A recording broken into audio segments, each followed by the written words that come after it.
Hi. Mikel, I'm just wondering what reaction you've had to the Nottingham Forest game and going into such a massive game against Liverpool, such a pivotal point of the season in a semi-final of a cup competition. Are you going to get the desired response from your players?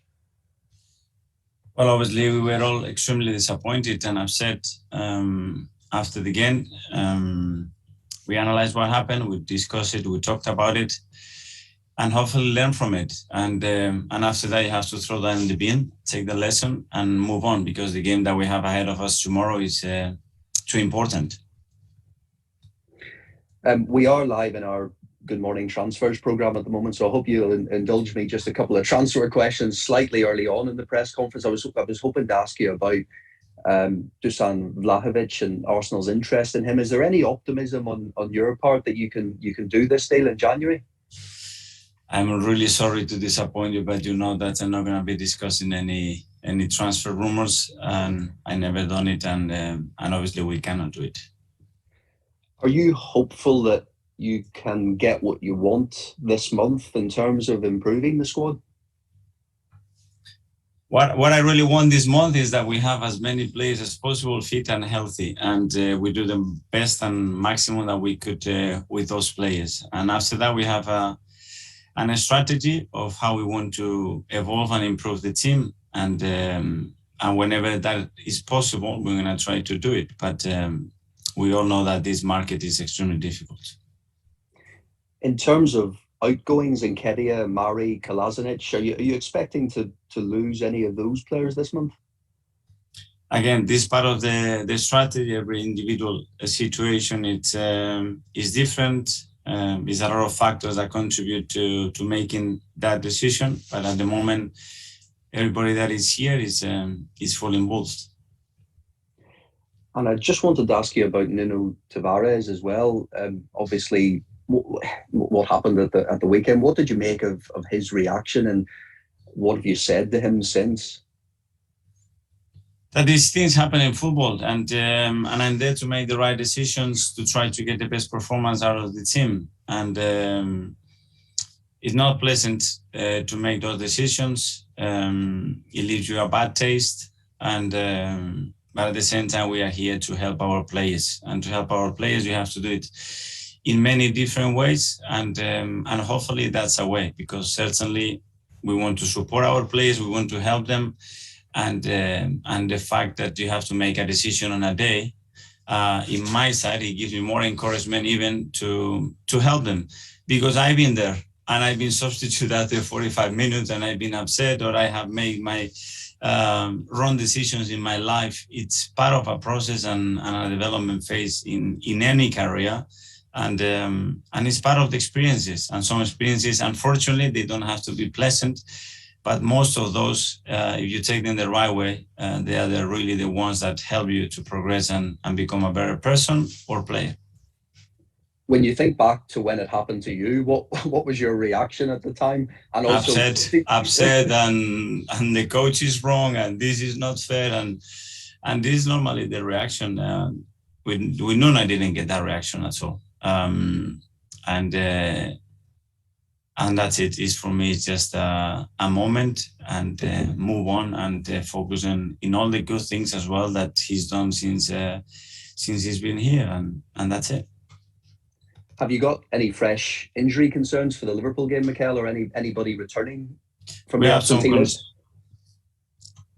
It's extremely volatile and uncertain. I don't know what the situation we're going to have today is different to the situation we had yesterday, certainly.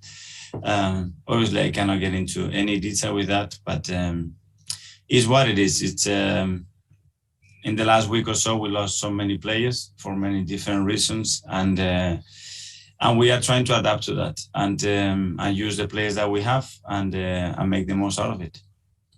And just to clarify, are those mostly injuries, or do you have any more COVID issues? There've been different reasons to it. There've been some injuries, some COVID, some absence with players that they have to be away, obviously, with the African Nations Cup. So different reasons.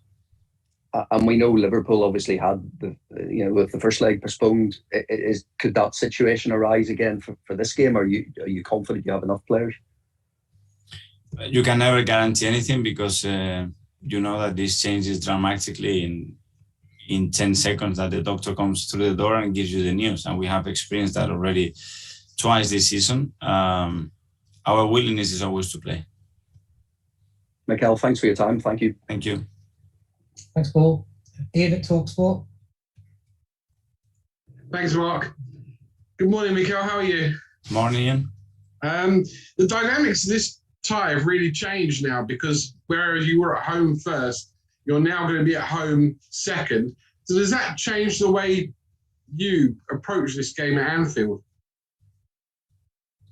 The dynamics change because the timing of the game becomes different. The first leg is in a different place. It's completely uncertain and unpredictable, but it's what it is. So I don't know how it's going to change. Nobody knows till we are on that pitch and we start to compete to reach that final. I know you've got players away with the African Nations Cup as well, but I mean, to face a Liverpool team that hasn't got Mo Salah or Sadio Mane, does that give you hope?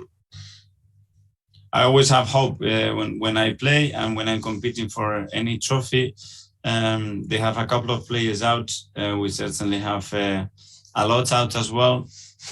It's what it is. We're going to have to go there to try to win the first match because it's going to put us in a better position for the second one. You mentioned before the doctor maybe coming and knocking on your door, and you don't want to see him because of what happens regarding telling you can't play players because of COVID. What did you make of Liverpool saying they've had a lot of false positives? So actually, some of the players they thought had COVID actually didn't, and I think it was only Trent Alexander-Arnold who actually did in the end. I mean, does that frustrate you that maybe you actually could have played this game last week? It's something that is not in our control. The EFL is responsible to check every single player's status and then make the decision whether that game has to be played or not. The decision was to postpone the match, so I'm sure that if that was the case, they had the right arguments to do so. But the whole idea of trusting these results and maybe getting false positives, I mean, when you come in every morning and your players are tested, I mean, how do you know that they're as reliable as it can possibly be?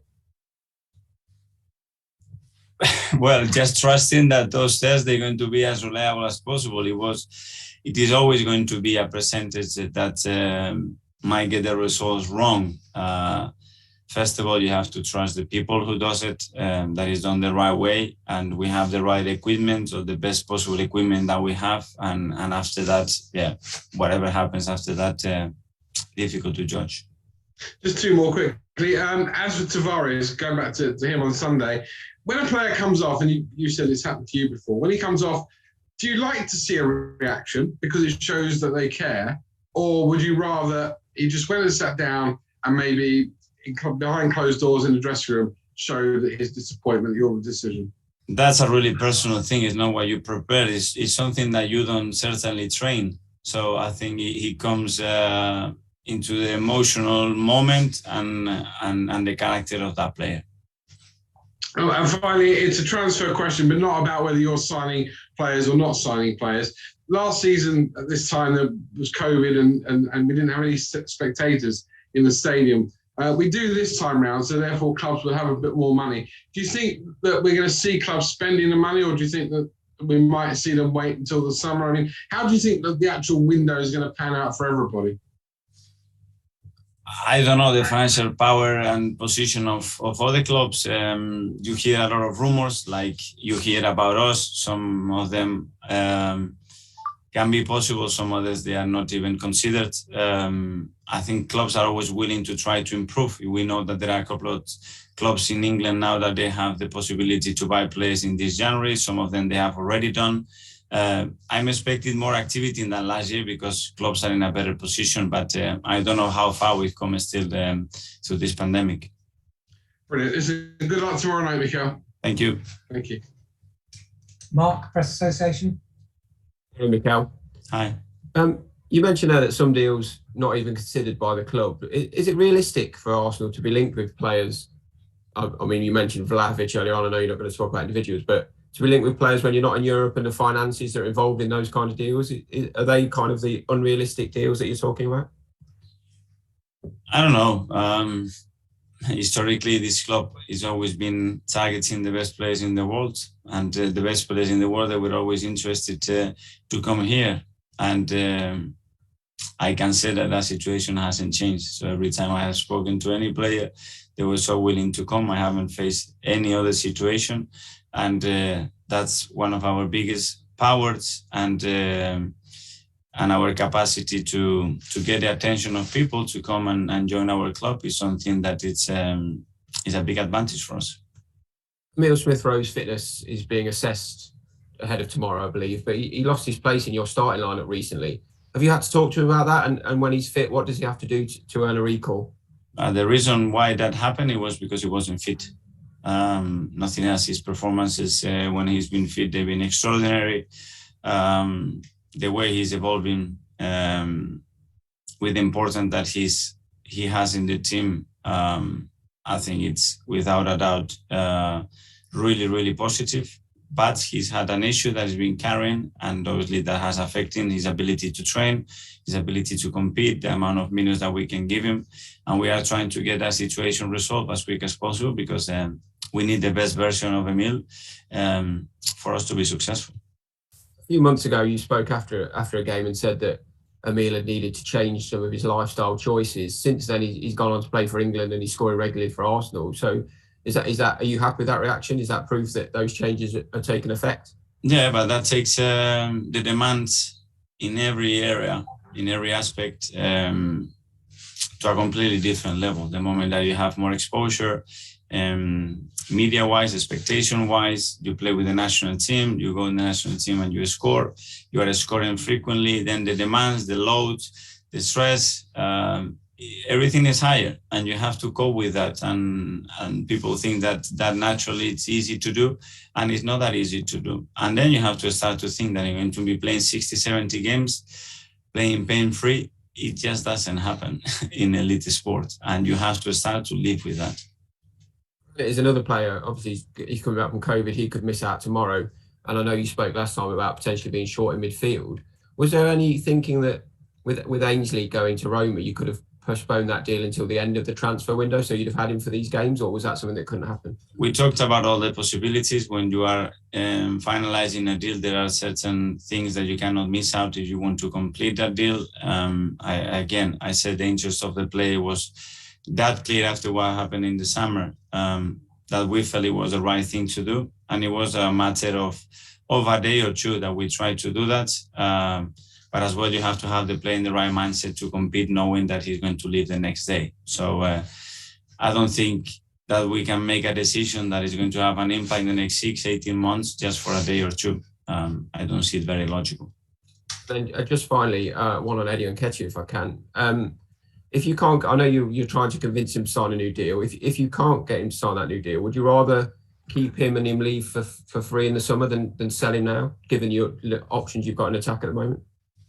The situation is that Eddie is our player and Eddie is going to stay here with us. So he won't be going anywhere in January? He's our player and he's under contract, so he will stay with us. Thanks, Mikel. Thanks, you. Mark. Nick, haters? Morning, Mikel. I'm just wondering, when do you get your COVID tests back, and when will you know if Granit Xhaka is available to play or not? Excuse me? When will you know if Granit Xhaka is available to play or not in terms of his hopefully today. Hopefully today, not tomorrow. Hopefully today. Okay, and he's physically well enough to play if he's got a negative test, is he? That's the argument that we are having, that obviously after having COVID, they are going through that illness in a different way. Some players are having symptoms, some of them are affecting them. Some players after training or the first few training sessions, they are struggling, and some of them are completely fine. So whenever we have the option to train Granit fully with the team, we will see where he is at. I don't know where he will be physically. I know where he's going to be mentally. He's going to be fully committed to play straight away the next minute that he has the clearance. I'm just wondering if the Forest defeat has any impact on your selection. If you've got this game, then Tottenham, and then Liverpool again. And in February, you've only got 2 matches now. Do you just need to get every player out there and say, look, just give me everything, 100% for these 3 games, and then you can have a rest afterwards, because our season could hang on these next 3 matches? Well, we know the impact that those matches are going to have in our season. We knew before Forest, and we didn't have a lot of options. We had 10 players that they could not start that game. That's half of the team for different reasons. So it was a big lesson. We know that we didn't perform at the level, that it wasn't good enough, and we have to move on, because the next 4 games that we had ahead of us, they are too important. Did you think about asking to have that match postponed against Forest? No, we didn't. Everything occurred pretty quickly. I might repeat myself. We are willing to play football matches. We don't want to keep postponing matches. That's how we're going to try to intend to approach every single game. If something different happens, we will see. And just finally, on the League Cup, Carabao Cup itself, are you one of these people who's in favour of switching the semi-finals to just a 1-leg decider? Well, with the look of our fixture list for the next few years, and it's something that we have talked between managers and the Premier League as well, there's something has to be done. Probably it wasn't possible to do it this season because the commitments were already arranged, but it's something that, in my opinion, has to be discussed. Yeah. And do you also discuss the future of the competition at all? Is there a danger that the League Cup could disappear from the calendar entirely in the next few years? From my side, we haven't reached those conversations yet. Okay. All right. Thanks a lot. Thanks, Nick. Right, just go to section 10.